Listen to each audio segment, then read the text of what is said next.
Today, we visit a few of our favorite James Bond filming locations from Diamonds Are Forever in Amsterdam. Gotta love Amsterdam. Visiting filming locations of spy movies rules. Hi, this is Dan. And Tom.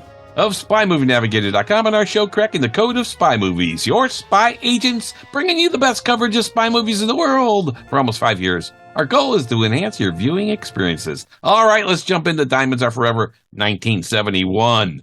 Sean Connery's comeback movie as Bond. Had an interesting cast, returning Charles Gray, who appeared in You Only Live Twice as Bond's contact Henderson in Japan.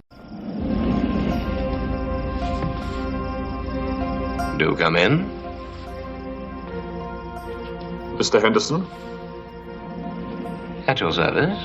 But here, he's Blofeld. Good evening, 007. And Terrence Mountain, who appeared as Raphael, one of Draco's henchmen in On Her Majesty's Secret Service, here as one of Blofeld's guards. Hold it! Get your hands up.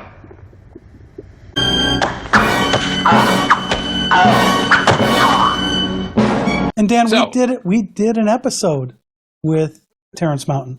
Yeah, and it was a great interview. It was a really fun interview. He's a really good guy. Great guy to talk to. All right, so we go to Amsterdam, which, of course, is where Tiffany Case lives. Yeah, so I think most people, when they think about going to Amsterdam, their thought is, I'm going to go to Amsterdam to see a James Bond location. Yeah. But that's what we went for.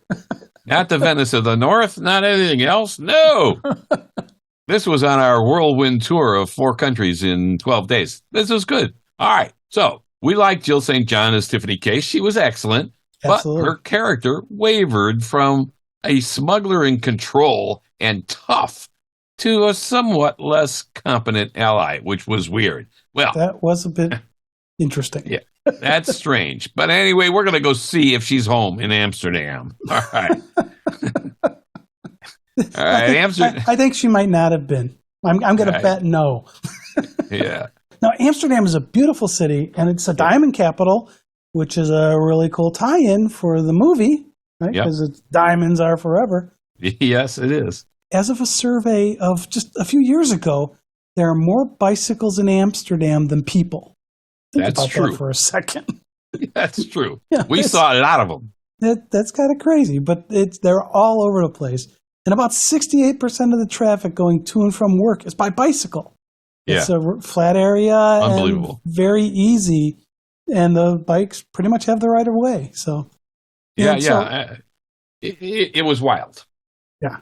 And, after being there, we can confirm that bikes ruled over cars. And everyone it was crazy for us coming from where we are here. I mean, it's men in suits, women in skirts. I mean, everybody's riding on a bicycle. Yes. It was very, very cool. And we didn't rent a car here or a bike. No. But this was on that World Tour where we had the issue with the car in Sardinia. So it was nice to not have that. Right. So we did. The nice thing about it is once you get into the hotel area, the business district and whatever, and by the museums, it's a very easy walking city. And if you want to take a taxi, you get on a canal taxi and you get on a boat and go to the next stop. Very, very cool. Yeah, it is the Venice of the North, as they say. It was a gorgeous city. So we know that Tiffany Case's house is the key visiting location in Amsterdam for diamonds, along, of course, with the Skinny Bridge. The Skinny Bridge, yes. So we headed off to see if we could find Tiffany Case's home and to see if she was there. Yeah. Now, Dan, I do have to say, of all of the filming locations we've been to, this was not the hardest one ever to find. No, it was not. It was not the hardest to find at all. I loved it. And you could walk from our hotel, which we'll talk about in a little bit. So this is it wasn't difficult. We had the address as Reguliersgracht. Wait, excuse me, can you say that again, Dan? Reguliersgracht. No, I can't. Reguliersgracht, yeah. DHT. Yeah, 36. Yeah. Rugerschlag. Right. Yeah. That's spoken like such a Chicagoan. So get your Google Maps fired up, and bam, there you go. We were probably about a half an hour's walk only to Tiffany's house from our hotel, which was cool. So when we arrived, we had a Microsoft Surface with us, and the movie, of course, with us, so that we could sit on a bench across the canal from Tiffany's home, to determine where Bond drove the Triumph Stag, Peter Frank's apprehended car, if you recall, which we found that area right where he drove the car across the canal. And we found where the behind-the-scenes shot was taken of Connery, Guy Hamilton, and others across the bridge from Tiffany's house. So having the movie with you is a good thing, right? Yep. And having the movie and having word, enough time to sit there and kind of figure it out. Standing right on those very spots from the movie. Fantastic. So we already found a couple of locations, and now it was time to see if Tiffany was home. So we strolled across the street. It was a beautiful day. I have to admit, it was a gorgeous day. And the building looked pretty much exactly like it appeared in the movie. It's this unique facade there, especially up at the top. Yeah, the top is unique. It's a little different. It's got some kind of crane up there, I think. I believe they use that for like hauling up furniture and things like that. Yeah, you're not going to go up those narrow stairs. One of the things with those buildings, Dan, is when they built Amsterdam, the tax was for how big the front of the house was. Yeah. Okay. So you had buildings that aren't super wide, but they're taller. And so they had to put this pulley system up at the top of these buildings so they could get stuff up to the top floor. Yeah. And it makes sense. Absolutely. And this building had one.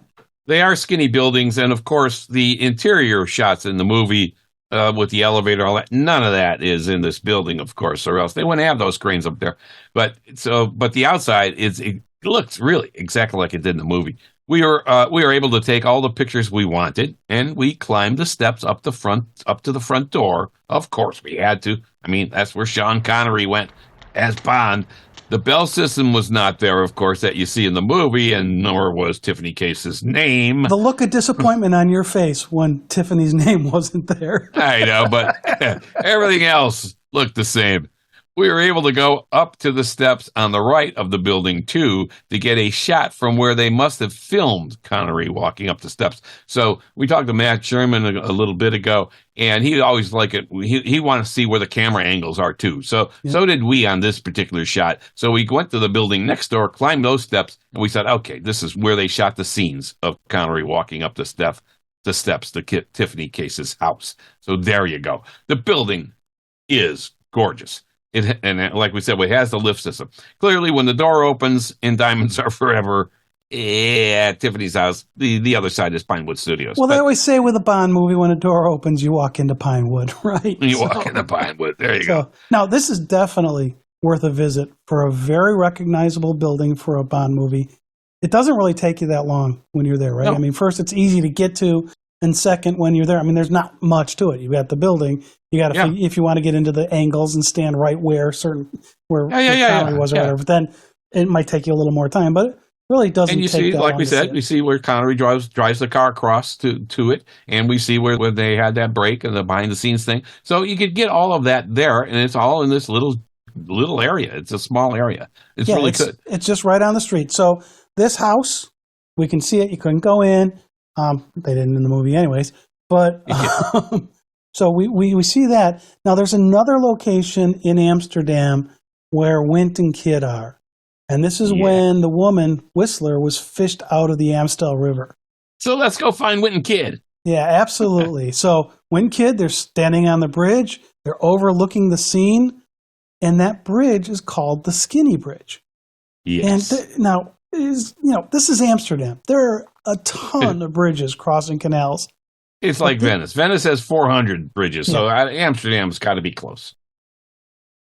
Yeah, and this one stands out, though. I mean, it's unique. There's no other bridge that I've ever seen like this.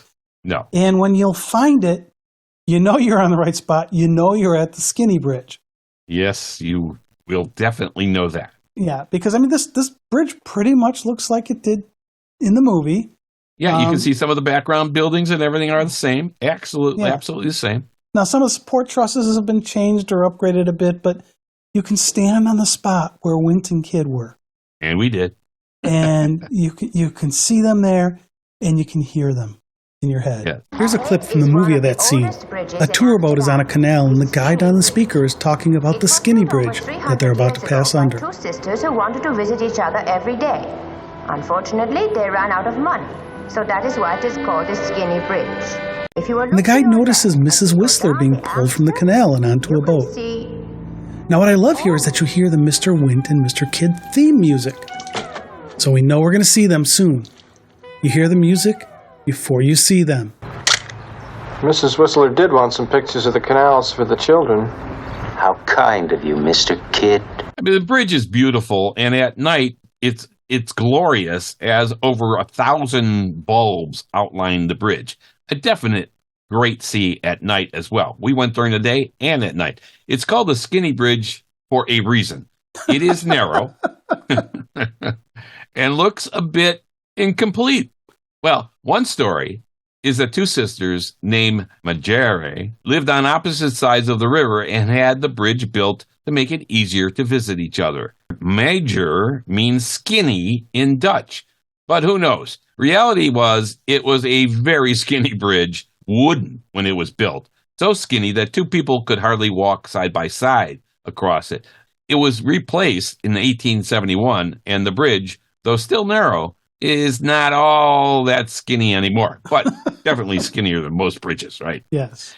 It is now the one that appears in Diamonds Are Forever. The one that's there is the one in the movie. I love the bridge.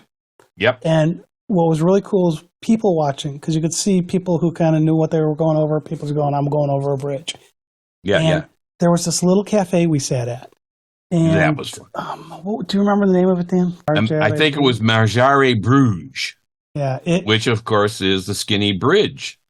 Yeah, and the people there working there were great. We sat outside, just people watching, going over the bridge. You get a great view of the bridge. The food was great. The food was terrific. We have no affiliation with them. We can't pronounce the name of it, but that little cafe, Marjare Bruges. It was really, really, really a nice little place to just hang out and check out the Skinny Bridge. Amsterdam's a beautiful city, and you'll find lots of things to do there. If you go there to see Bond stuff, you're going to find the Bond stuff. But there's other cool things like this little cafe we were just talking about. There's also, if you're interested in James Bond stuff, there's also a bar called Vesper Bar. Yeah, there's a bar in Amsterdam called the Vesper Bar, and they do make Vesper martinis there. How would we know that, Dan? Yeah. Tom and I found the bar, of course, and we had, of course, to test out the Vespers. And one was just not enough for a test. So most bars that we go in and get Vespers, one is not enough. Yeah, like the one at the Palacio Hotel in Estoril, Portugal, where Ian Fleming drank and met spies during the war. We had quite a few at that one. Let's get back to the Vesper bar here, because this is a small bar, but it seemed very friendly. And with locals and tourists mixing it up and enjoying some special cocktails. Their Vesper is made with Tanqueray London Dry Gin, Kettle One vodka, and Kina. They were very good and mostly traditional, but mixed or shaken well. We didn't know if they were mixed or shaken. How do we not know? Because it was such a small bar, we must not have been paying attention when they mixed them up. Yeah, I couldn't. I don't remember after maybe the second or third one if they mixed them or shook them. And they did do a little something different with it too. But they were pretty good. All right. Yep. They also have the Negroni, another Bond drink, of course, from the novels. Speaking of novels and literature. Yeah, now this is cool. So again, this is really not Bond related, but it's this literature novel stuff. We stayed at the Pulitzer Hotel in Amsterdam, named after the Pulitzer Prize winning authors. I mean, it's a fabulous hotel. It's oozing with literary tradition and respect. And now I know you're going to be shocked to hear this, but there's a great bar around the back of the hotel main floor. And Dan, I seem to remember they made an awesome Vesper. Yes. Yeah, we were there for several nights. And of course, we had to test that bar out each night when we got back to the hotel to see if the Vespers were still as good as they were the day before. Yeah. Well, especially the Vesper bar was a little bit of a walk from the hotel. So by the time we had finished the Vespers at the Vesper bar and made our way back to the hotel, it was time for another Vesper. And I tell you, it's a beautiful bar. I told my daughter about it when she was going to go visit Amsterdam, and she actually went to that bar and had a drink in that same bar. It's a gorgeous little bar with this beautiful little sitting room, too, up a few steps with all these books. And, I mean, it just looks like something out of a Bond movie, actually. Yep. The little sitting room. Beautiful, beautiful. And then on a serious note, while in Amsterdam, you must visit the Anne Frank house. It's a remarkable experience. Tom and I, we got the tickets ahead of time, so we didn't have to wait in the long lines that were there to get in. Absolutely want to get your tickets in advance. Yeah. And because I think that when we were looking there, the line was maybe a block and a half long, around the block and so on. It was long. So you want to get your tickets ahead of time, but it's definitely something you need to do in Amsterdam while you're there. It's been recently renovated, so it's a little bit easier to get through it. Yes. But you do end up in a bookshop. But of course. Bookstore. Right. But other than that, if you sit there and you just stand there and think about being stuck in the small area, not being able to move, because any sound could be your last sound. Yeah. Man. Yeah, it was really, you're walking through there and you're silent. You're silent. You're looking around at each room and knowing what happened and what it was like to be there. And they had placards on the wall to kind of talk about each room and stuff. You could check that out at annefrank.org/en and definitely make that part of your visit. All right. We cover other Diamond Are Forever filming locations in the United States and Octopussy locations in the United States in another podcast episode with Matt Sherman. So check that one out as well. That was fun. And the cool thing is, if you want to have a good time, fly to Amsterdam, check out these locations, fly to Las Vegas, and check out the diamond stuff in Las Vegas, and have yourself a nice diamond experience. Yeah, definitely. All right, that's a wrap of our Diamonds Are Forever locations in Amsterdam. That was fun. This has been Dan. And Tom.